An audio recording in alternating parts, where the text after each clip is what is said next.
Good morning friends. ಮಲೆನಾಡಿನ ಜೀವನ ಬಹಳ ಒಳ್ಳೆಯದು, ಬಹಳ ಸುಖಕರವಾಗಿರ್ತಾರೆ ಅಂತ ಹೇಳಿಕೊಂಡು ಒಂದು ಕಲ್ಪನೆ. ಆಮೇಲೆ ಭಾಗಶಃ ಅದು ವಾಸ್ತವ ಕೂಡ. ಇಲ್ಲಿ ನೀವು ನೋಡ್ತಾ ಇದ್ದೀರಲ್ಲ, ಈ ಸಾರಿ ಏನು ಮುಂಗಾರು ಪೂರ್ವ ಮಳೆ ಪ್ರಾರಂಭ ಆಯಿತು ನಮ್ಮಲ್ಲಿ. ನಾವು ಈ ಮಳೆಯನ್ನು ಹದಮಳೆ ಅಂತ ಹೇಳ್ತೀವಿ. ಈ ಮಳೆಯ ಪರಿಣಾಮ ಆಗಿ ನೋಡಿ, ಈ ಥರ ತೋಟದ ಮೇಲೆ ಮರ ಬಿದ್ದಿರುವಂಥದ್ದು, ಬಹಳ ಕಡೆ ವಿದ್ಯುತ್ ಲೈನ್ನ ಕಂಬಗಳು ನೆಲಕ್ಕುರುಳಿರುವಂಥದ್ದು. ಮೊನ್ನೆ ಬಂದಂಥ ಪಾಪಿ ಗಾಳಿ ಈ ಥರ ಅಡಿಕೆ ಮರಗಳನ್ನು, ತೆಂಗಿನ ಮರಗಳನ್ನು, ವಿದ್ಯುತ್ ಕಂಬಗಳನ್ನು ನೆಲಕ್ಕುರುಳಿಸಿದೆ. ನೋಡಿ, ಇದಕ್ಕೆ ಪರಿಹಾರ ಎಲ್ಲಿ? ರೈತ ಬಹಳ ಶ್ರಮಪಟ್ಟು ತನ್ನ ಜಮೀನಿನಲ್ಲಿ ಅಡಿಕೆ ಮರಗಳನ್ನು ಅಥವಾ ಇತರ ಬೆಳೆಗಳನ್ನು ಬೆಳೆದಿರ್ತಾನೆ. ವರ್ಷಕ್ಕೆ 1-2 ಸಾರಿ ಪ್ರಕೃತಿ ಈ ಥರ ಮುನಿಸ್ಕೊಂಡು ಮಳೆ ರೂಪದಲ್ಲೋ ಗಾಳಿ ರೂಪದಲ್ಲೋ ಈ ಥರ ಹಾನಿ ಮಾಡಿಬಿಟ್ರೆ ಯಾರ ಹತ್ರ ಪರಿಹಾರ ಕೇಳೋದು?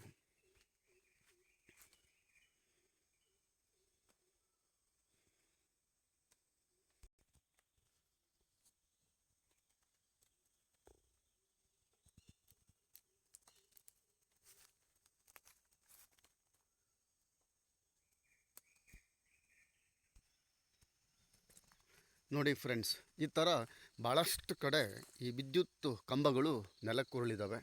ಆಮೇಲೆ ವಿದ್ಯುತ್ ತಂತಿಯ ಲೈನು ಈ ಥರ ಹರ್ಕೊಂಬಿದ್ದಿದೆ. ಈಗ ಮಳೆ ಗಾಳಿ ಆಗಿ 3ನೇ ದಿವಸ ನಮ್ಮ ಭಾಗದಲ್ಲಿ, ಇದು ನಾನಿಲ್ಲಿ ತೋರಿಸ್ತಾ ಇರೋದು ಇದು ಹೆಗ್ಗದ್ದೆ ಮತ್ತು ಹಳದೋಟ ಲೈನ್ ಈ ಭಾಗದ್ದು. ಈ ಭಾಗದಲ್ಲಿ 3 ದಿವಸದಿಂದ ಕರೆಂಟ್ ಇಲ್ಲ. ಈ ವಿದ್ಯುತ್ ಇಲ್ಲದೇ ಇರುವಂಥ ಕಾರಣಕ್ಕೆ ವಿದ್ಯುತ್ತನ್ನು ಅವಲಂಬಿಸಿ ನೀರನ್ನೇನು ಪಂಪ್ ಮಾಡಬೇಕು ಆ ಥರ ನೀರನ್ನು ಎತ್ಕೊಳ್ಳಿಕ್ಕೆ ಆಗ್ತಾಯಿಲ್ಲ.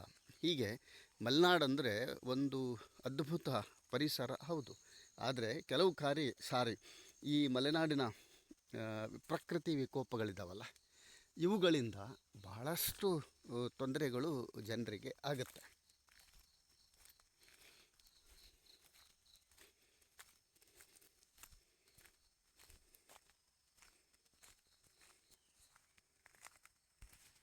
ವೀಕ್ಷಕ ಮಿತ್ರರೇ, ಫಾರ್ಚುನೇಟ್ಲಿ ಈ ಏನು ಅನಾಹುತ ಆಯಿತು, ಇದರ ನಂತರ ನಮ್ಮ ಸ್ಥಳೀಯ ಶಾಸಕ ಭೀಮಣ್ಣ ನಾಯ್ಕರು ಎಲ್ಲೆಲ್ಲಿ ಅನಾಹುತ ಆಗಿದೆ, ಅದು ವಿಶೇಷವಾಗಿ ಮನೆಗಳಿಗೆ ತೊಂದರೆ ಆಗಿದೆ, ಅಲ್ಲೆಲ್ಲ ವಿಸಿಟ್ ಮಾಡಿ ತಮ್ಮ ಏನು ಕೈಯಿಂದ ಅಂದರೆ ತಾವೇ ಪರಿಹಾರವನ್ನು, ಸ್ವಯಂ ಪರಿಹಾರವನ್ನು ಕೊಟ್ಟು ಸರ್ಕಾರದಿಂದ ಸಿಗಬಹುದಾದಂತಹ ಪರಿಹಾರಕ್ಕೆ ಕೂಡ ಪ್ರಯತ್ನವನ್ನು ಮಾಡಿದ್ದಾರೆ.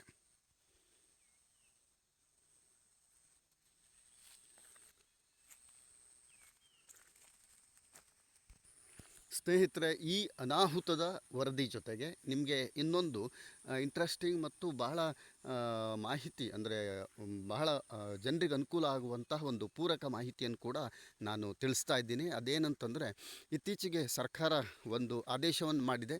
ಏನಂತಂದರೆ, ಯಾರ್ಯಾರ ಜಮೀನಿನಲ್ಲಿ, ಅಂದರೆ ಖಾಸಗಿ ಸ್ವತ್ತಿರುವಂತಹ ಜಮೀನಿನಲ್ಲಿ ಈ ವಿದ್ಯುತ್ ಕಂಬಗಳು, ವಿದ್ಯುತ್ಗೆ ಸಂಬಂಧಪಟ್ಟಂತಹ ಎಸ್ಟಾಬ್ಲಿಷ್ಮೆಂಟ್ಗಳು ಏನಾದರೂ ಇದ್ದರೆ ಅವುಗಳನ್ನು ಬದಲಾಯಿಸಬೇಕು ಅನ್ನುವಂಥ ಒಂದು ಆದೇಶವನ್ನು ಮಾಡಿದೆ. ಯಾಕಂತಂದರೆ ಇಲಾಖೆ ಅಥವಾ ಸರ್ಕಾರ ಯಾವತ್ತು ಈ ವಿದ್ಯುತ್ ಕಂಬಗಳನ್ನು ನೆಡೆತು ಬೇರೆ ಬೇರೆ ಖಾಸಗಿ ಪ್ರದೇಶಗಳಲ್ಲಿ, ಅಲ್ಲಿ ನಮ್ಮ ಪರವಾನಗಿಯನ್ನೇನು ತಗೊಂಡಿಲ್ಲ.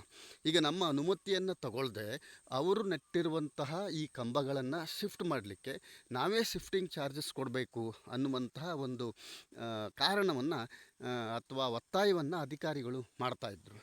ಈ ಬಗ್ಗೆ ಶೋಭಾ ಕರಂದ್ಲಾಜೆ ಅವರು ಇಂಧನ ಸಚಿವರಾಗಿದ್ದಂಥ ಸಮಯದಲ್ಲಿ ನಾನು ಒಂದು ಪತ್ರವನ್ನು ಬರಿತೇನೆ. ಈಗ ನಮ್ಮ ಜಮೀನಿನಲ್ಲಿ ಈ ಥರ ಏನು ನೀವು ಕಂಬಗಳನ್ನು ನೆಟ್ಟು ನಮಗೆ ತೊಂದರೆ ಮಾಡಿದ್ದೀರಿ, ಇದನ್ನು ತೆಗೆದುಕೊಡಬೇಕು ಅಂತ ಹೇಳ್ಕೊಂಡು. ಅದಕ್ಕೆ ಸಮರ್ಪಕವಾದ ಉತ್ತರ ಬರಲ್ಲ. ಬಟ್ ಅಧಿಕಾರಿಗಳನ್ನು ಎನ್ಕ್ವೈರಿ ಮಾಡಿದಾಗ ಇಲ್ಲ, ಅದಕ್ಕೆ ಈಗ ಪ್ರೊವಿಷನ್ ಇಲ್ಲ, ಬಟ್ ಬೇರೆ ಥರ ಏನಾದರೂ ಪ್ರೊವಿಷನ್ ಇದ್ದರೆ ಅದನ್ನು ಮಾಡಿಕೊಡ್ತೀವಿ ಅಂತ ಹೇಳಿದರು. ಈವರೆಗೆ ಆಗಿರಲಿಲ್ಲ. ಬಟ್ ಭಾಳ ಶುಭ ಸುದ್ದಿ ಏನಂತಂದರೆ, ಈಗ ಕರ್ನಾಟಕ ಸರ್ಕಾರ ಇಂಥದ್ದೊಂದು ಪ್ರಾವಿಷನನ್ನು ಮಾಡಿದೆ.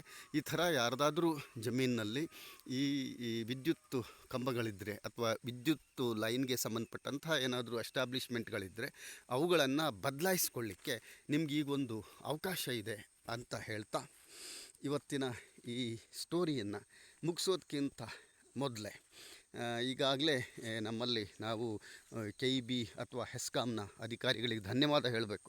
3 ದಿವಸ ನಮ್ಮೂರಲ್ಲಿ ಕರೆಂಟ್ ಇಲ್ಲ, ನಮಗೆ ನೀರಿನ ಸಮಸ್ಯೆ ಆಗಿದೆ, ಬೇರೆ ಬೇರೆ ಇದರಿಂದ ತೊಂದರೆಗಳಾಗುತ್ತೆ, ಅದೆಲ್ಲ ಒಂದು ಕಡೆ. ಬಟ್ ಇಂತಹ ತೊಂದರೆ ಸಮಯದಲ್ಲಿ ಕೂಡ ಸಮರೋಪಾದಿಯಲ್ಲಿ ಇಲ್ಲಿಯ ಹೆಸ್ಕಾಂ ಸಿಬ್ಬಂದಿಗಳು ಕೆಲಸವನ್ನು ಮಾಡಿದ್ದಾರೆ ಮತ್ತು ಮಾಡ್ತಾ ಇದ್ದಾರೆ. ಬಹುಶಃ ಅವರ ಶ್ರಮ ಇಲ್ಲದೇ ಇದ್ದರೆ ಒಂದು ವಾರದವರೆಗೆ ಆಗಬಹುದಾದಂಥ ತೊಂದರೆಯನ್ನು ಒಂದು 2-3 ದಿವಸಕ್ಕೆ ಇಳಿಸಿದ್ದಾರೆ. ಹಾಗಾಗಿ ಈ ಸಂದರ್ಭದಲ್ಲಿ ಅವರಿಗೆ ಕೂಡ ಒಂದು ಉದ್ದಂಡ ನಮಸ್ಕಾರವನ್ನು ಹೇಳ್ತಾ, ಮತ್ತು ಸರ್ಕಾರಕ್ಕೆ ಕೂಡ ಇವತ್ತಿನ ಕರ್ನಾಟಕ ಸರ್ಕಾರ ಏನು ಹೊಸ ಪ್ರಾವಿಷನನ್ನು ಮಾಡಿದೆ, ಈ ಖಾಸಗಿ ಜಮೀನುಗಳಲ್ಲಿರುವಂತಹ ಕಂಬಗಳನ್ನು ಉಚಿತವಾಗಿ ಶಿಫ್ಟಿಂಗ್ ಮಾಡಬೇಕು ಅನ್ನುವಂಥದ್ದನ್ನು, ಅದಕ್ಕೆ ಕೂಡ ಒಂದು ಧನ್ಯವಾದವನ್ನು ಹೇಳ್ತಾ ಇವತ್ತಿನ ಸ್ಟೋರಿ ಮುಗಿಸೋಣಲ್ಲ. ಇಂತಹ ಮಲೆನಾಡಿನ ಬಹಳ ಆಪ್ತ ಸುದ್ದಿಗಳನ್ನು ನಾನು ನಿಮ್ಗೆ ಕೊಡ್ತಾ ಇದ್ದೀನಿ.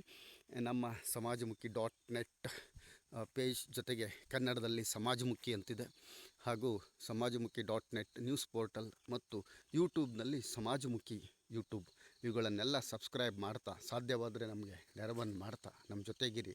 ನಾನು ನಿಮಗೆ ಸದಾ ತಾಜಾ ಸುದ್ದಿಗಳನ್ನು ಕೊಡ್ತಾ ಹೋಗ್ತೀನಿ. ಧನ್ಯವಾದಗಳು.